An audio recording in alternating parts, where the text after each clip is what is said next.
All right, so now we are on to chapter 6, which is all about the cell. So this section, 6.2, is titled Eukaryotic cells have internal membranes that compartmentalize their functions. So that means all eukaryotic cells, we're going to talk about what that means, have internal membranes. So they have these layers of phospholipids that break up their different sections that do their own jobs. That's what compartmentalize means. So they break up the cell into different compartments that can function better to do their own specific jobs.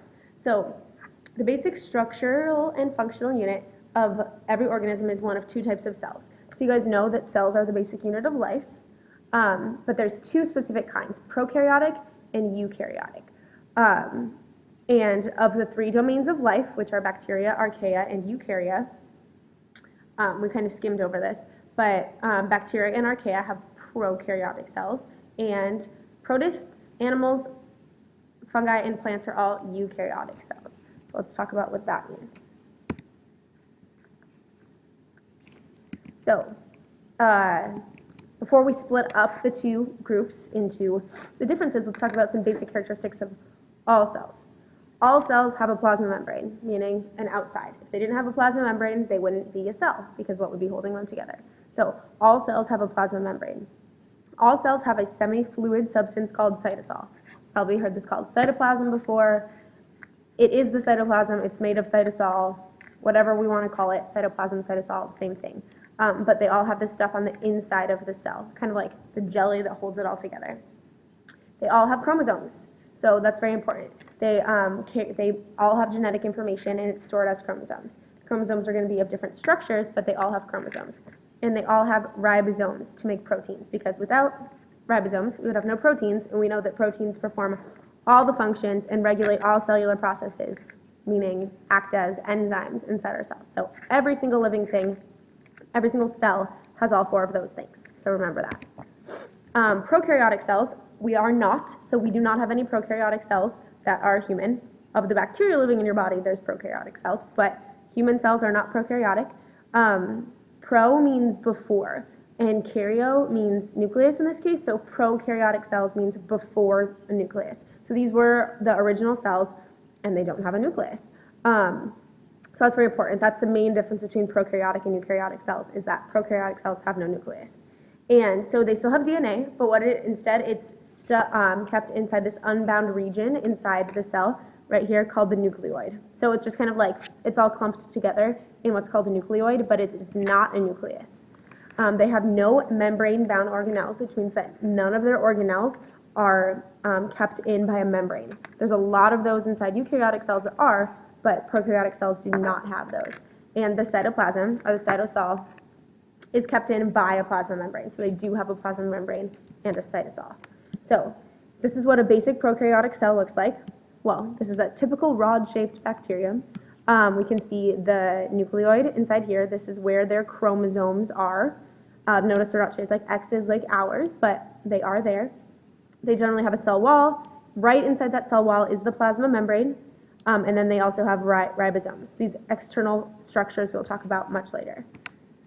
And then there's eukaryotic cells. Eu means true, EU, and so true nucleus is what eukaryotic means. We do have a nucleus. And our DNA is stored inside of this nucleus, and the nucleus has a nuclear membrane, which is made of plasma membrane as well. So this is a membrane-bound organelle that eukaryotic cells have that prokaryotic cells do not have. We also have lots of other membrane-bound organelles, so keep that in mind that we have all these organelles which are held together by a membrane, or our organelles are systems of membranes. And then we have a lot of cytoplasm in between the membrane, the plasma membrane on the outside, and the nucleus. So we do also have a cytoplasm inside of our cells.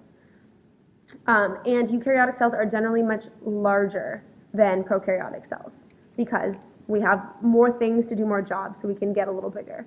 Let's talk about what the plasma membrane is. So it's you've heard it called the cell membrane before. It is the cell membrane. It is a selective barrier because we want to allow the good things in and the bad things out. In the name of the Father.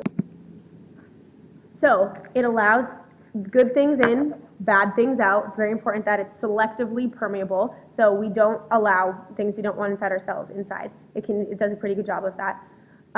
So it allows oxygen, nutrients in, and when we need to get waste out, it lets waste out.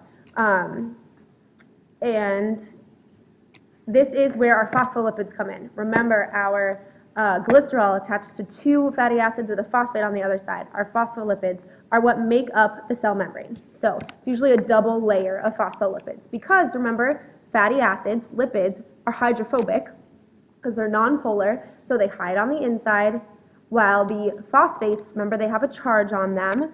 They're negative, so they're attracted to the water, so they stick outside and inside to the cytosol.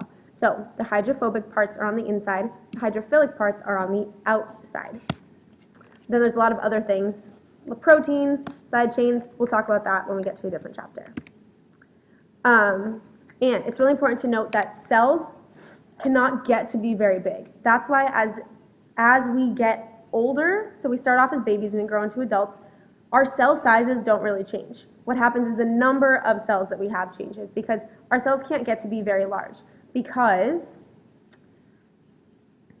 I don't have anything here to explain it. So we need to get all these materials into and out of the cell, and we only have a certain amount of cell surface size. So we must be really good at exchanging good materials for bad materials. As you get really big, our cells get really big, think about how far it would take to travel good things into the middle of the cell and bad things out. So it makes more sense to keep our cells all pretty small, which is why cells don't get to be too big. So the surface area to volume ratio of the cell is what is key. Because as the surface area increases by n squared, the volume increases by n cubed. So surface area increases exponentially more than volume does as the cell gets bigger. And you want to have more surface area to volume. For example, here, this cell is 1 square by 1 square, right? 1 square by 1 square by 1 square. So the surface area is 6, but the volume is only 1. So the surface area to volume ratio of this tiny little guy is 1. Here, the total surface area is 150, the total volume is 125. So now the surface area to volume ratio is only 1.2, which is far, far smaller than this, and we want to have a really big surface area to volume ratio. So if we break this guy up into ones that are all this size, but just take up the same amount of space, but rather we have 25 now instead of 1. Now our surface area to volume ratio is back to 6, which is really important. So, reminder to all students who received a detention yesterday. So, a eukaryotic cell has internal membranes that partition the cell into organelles. So all of these things that you see in here are membranes that act as organelles or break up into organelles. So here's the Golgi apparatus, and it's made of a bunch of different membranes. And here's the mitochondria, and it's made of a bunch of different membranes. So all of these things are things that prokaryotic cells don't have because they don't have these membrane-bound organelles. And there's a plant cell, same thing. You can see even their chloroplast is made of membranes. Their mitochondria, their rough ER, their nuclear envelope, these are things that are all made of membranes, which is why we only have them in eukaryotic cells and not in our prokaryotic cells.